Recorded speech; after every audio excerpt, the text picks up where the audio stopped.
Taking a look here now at Dr. Strange. He's got his faithful sidekick, Juan. Dr. Strange is a ranged fighter with 14 health. His sidekick, Juan, is also ranged with 6 health. Move of 2. The ability is after each combat, if Dr. Strange played a card, you may deal 1 damage to him. If you do, put that card on the bottom of your deck and draw 1 card. Starting off with the attacks here, a 4-value attack, 3 copies, the Winds of Watomb.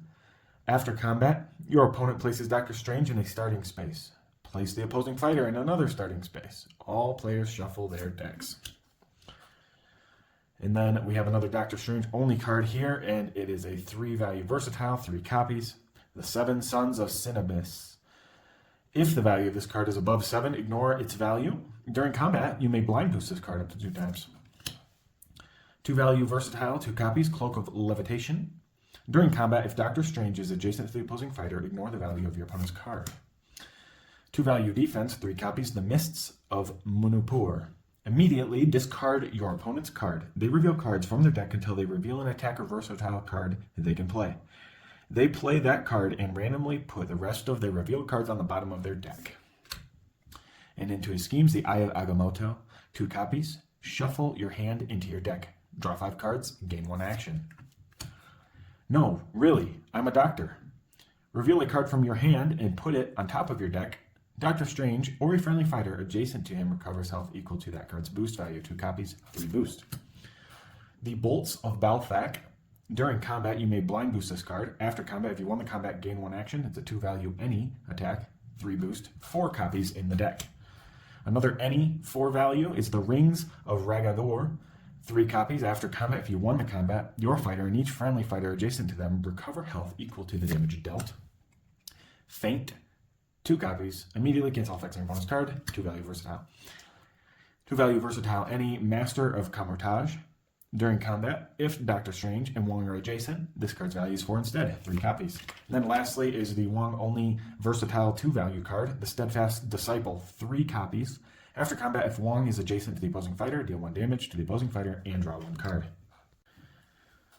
So, Dr. Strange being ranged, as well as his sidekick being ranged, obviously in this game of Unmatched is super beneficial, and his ability is nothing to scoff at here, because after each combat, whether that's attacking or defending, as long as it's Strange, obviously Wong can't do this, it's Strange, after he plays a card, you may deal 1 damage to him, to Strange, and if you do, you get to put that card on the bottom of your deck and draw. So as we go through these cards, remember that ability, because some of these are more beneficial to bring back than others.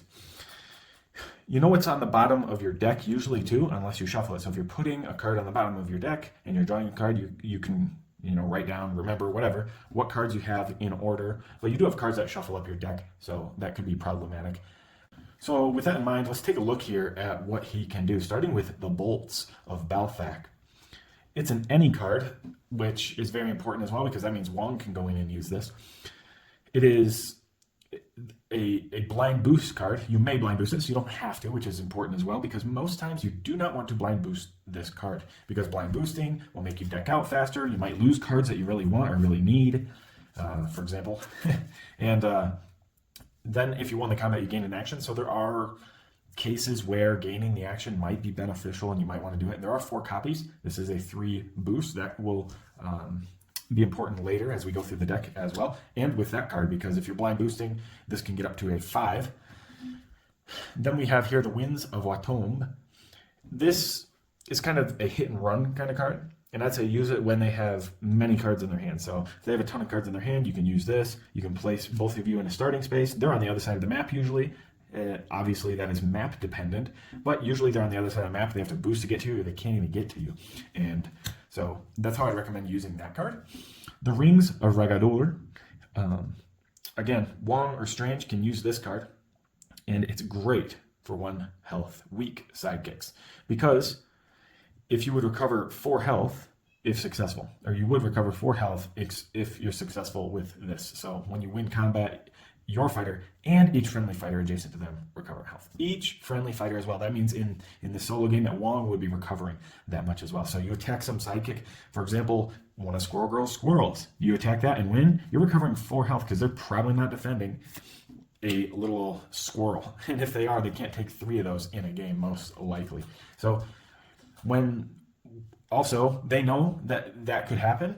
Yeah, I mean, if your opponent's smart and knows what they're doing and knows this deck, they know that that is a potential problem for them. So they might try to cancel it or something. But you do have other cards they probably want to cancel instead. But that's a good one as well, because you don't want Dr. Strange recovering health, because he's great at recovering health and at exhausting the other player. Then we have here the 7 Sons of Cinnabus. I call it 7 Sons of Cinnabons. Anyway, if the value of this card is above 7, ignore its value, because the during combat is you may blind boost this card up to 2 times. Double boost is crazy, but it does have a cap there at 7. But again, just like this other card here, the bolts, you don't really want to blind boost this card. That's just how it is, because you don't want to waste cards. Again, you got to play smart. You got to know when to use both the boosts on this card, if at all, during a match. But you're probably safe not doing it in most matchups. Maybe you want to get over to kill a sidekick or something of that nature, and you would want to do that. Or if you're taking a big hit and you're using this one on defense, maybe. But usually you don't want to do that. And if you do this one, normally you only want to do it once as well. You don't want to take that risk and waste cards to have it be nothing, right? So that is 7 Sons of Cinnabus.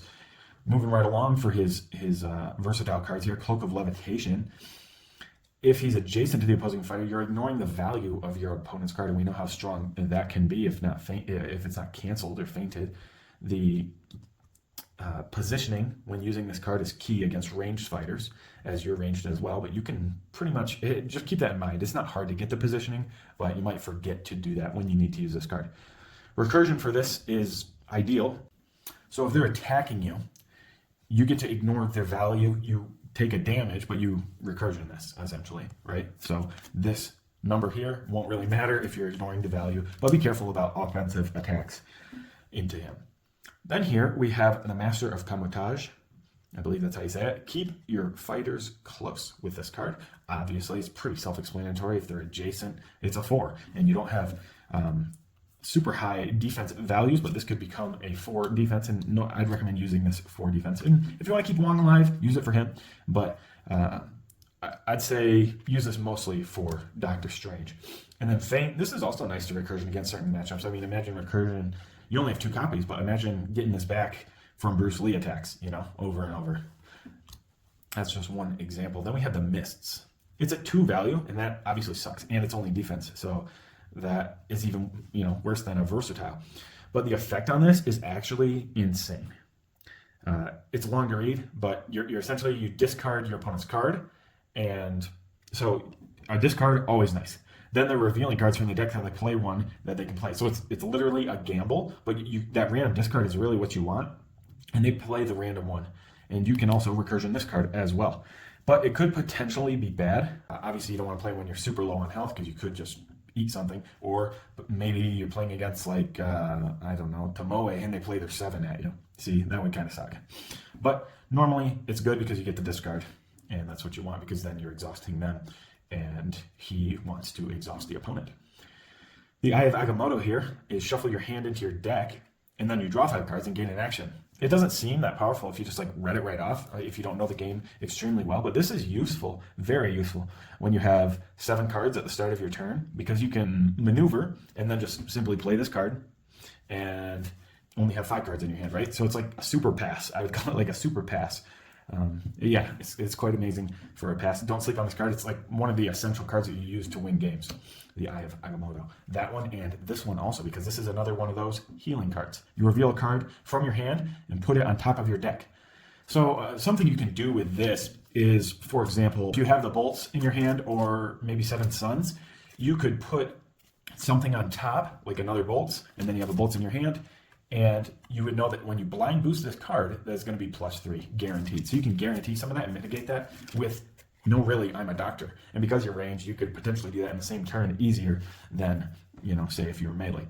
But you're revealing that card from your hand and put it on top of your deck. And you're also, Dr. Strange or a friendly fighter adjacent to him recovers health equal to that card's boost value. So you can use that to recover health for Wong or Dr. Strange, a friendly fighter being Wong in a 1v1. But This card is pretty insane. There is 2 copies of it as well. And so you can put something back on top of your deck, which helps it so you don't burn through your deck faster. It's another, another pass.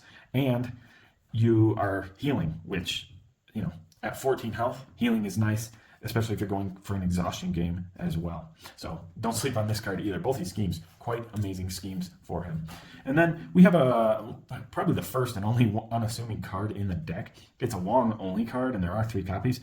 The Steadfast Disciple. If Wong is adjacent to the opposing fighter, he deals a damage to the opposing fighter and draws a card. Okay, if you need some card draw, this is good to play, but you don't need to play it for card draw. You can use Wong as a body block. You can use him to go in and do the attacks and be in the fray so that Dr. Strange isn't taking that damage, because it'll essentially be like you had 6 extra health if you do that. And there's just a couple of chip damage you can do and potential draw. So there's a couple little things you can do with this character, and you know what? I think the designers wanted you to play this guy a little bit differently than the best way to play him is. Not the most fun way, but definitely the best way. They wanted you to be blind boosting. Obviously, they have these 2 cards that are blind boosting and stuff. That's how they thought you would be playing this. But they messed up on the design because you are not typically blind boosting in the game. It's like an option for you, but you don't want to be doing that because you're going to be decking people out because of these incredibly crazy cards that are helping you play the long game, and then to give you a ranged sidekick that can do a lot of these attacks as well on top of that. And then, of course, the Rings of Ragador. If you win the combat, your fighters are each recovering health equal to the damage. So they're taking damage, you're recovering health, which is pretty insane as well. So a 4, you're probably going to be recovering at least 1 health. So his health recovery and the fact that he can, stall the game and deck other people, his opponent out, is pretty insane. And that's what really makes him crazy. But somebody that doesn't know how to pilot Dr. Strange is not going to do well. They will not have a good time because they're going to think, okay, I need to boost. Because obviously it says I can boost here. Sounds good to boost, right? You're getting that extra damage in. But typically that's not what you're going to want to do with him. What you're going to want to do is stay back, shoot from afar, play your schemes, and play things at the proper time. Obviously, you need to be playing like Eye of Agamotto at the proper time and putting cards and choosing. The hardest thing that people struggle with, I think, is choosing which card to bring back and when. Don't overdo it, obviously, because it can be overdone, and you might just keep wanting stuff back. But 1 damage is better than 2, and 2 is the alternative. When you're decking out and you can't draw anymore, you're taking 2 damage. But this is just 1 damage. You're putting the card back. So you do get to that is like super incredible for exhaustion, and that's what Dr. Strange is really doing here. He's playing an exhaustion game, and it's not fun for the opponent, but that is Dr. Strange. I hope that helps you understand him a little bit better. Even though he's top tier, he is a little bit harder to grasp at the beginning.